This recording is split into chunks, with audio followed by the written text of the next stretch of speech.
Hi అండి. Welcome back to it's me లిక్కీ. Hi అండి. Sunday special గోంగూర chicken biryani చేద్దామా?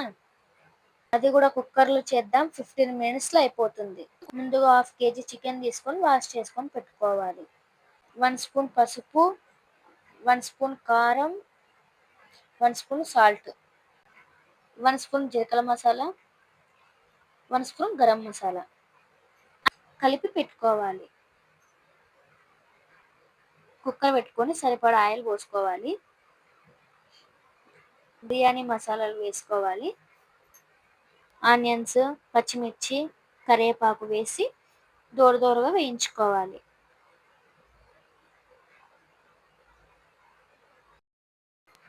One spoon అల్లం వెల్లుల్లి పేస్ట్ వేసుకోవాలి. పచ్చివాసన పోయేంత వరకు వేయించుకోవాలి. కొంచెం కొత్తిమీర, కొంచెం పుదీనా వేసుకొని వేయించుకోవాలి.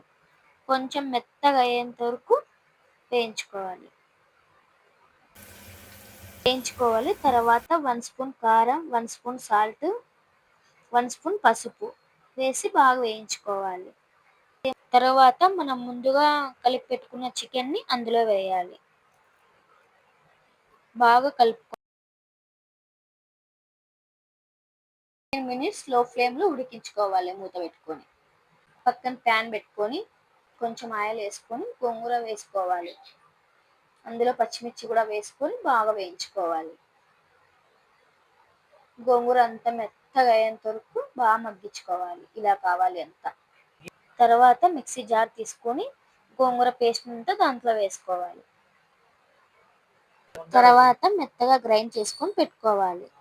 15 మినిట్స్ ఉడికించుకున్న తర్వాత ఇలా అంతా ఆయిల్ అంతా పైకి తేలుతుంది. హాఫ్ కప్పు పెరుగు వేసుకొని బాగా కలబెట్టుకోవాలి. మూత తీసి కలపెట్టుకొని అందులోకి ముందుగా ఆడించుకున్న గోంగూర పేస్ట్ వేయాలి. బాగా కలుపుకోవాలి.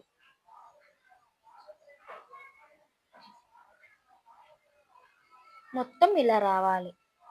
మనం ముందుగా నానబెట్టుకున్న ఒక గ్లాస్ రైస్‌ని అందులో వేయాలి. అందులో వేసి బాగా కలుపుకోవాలి.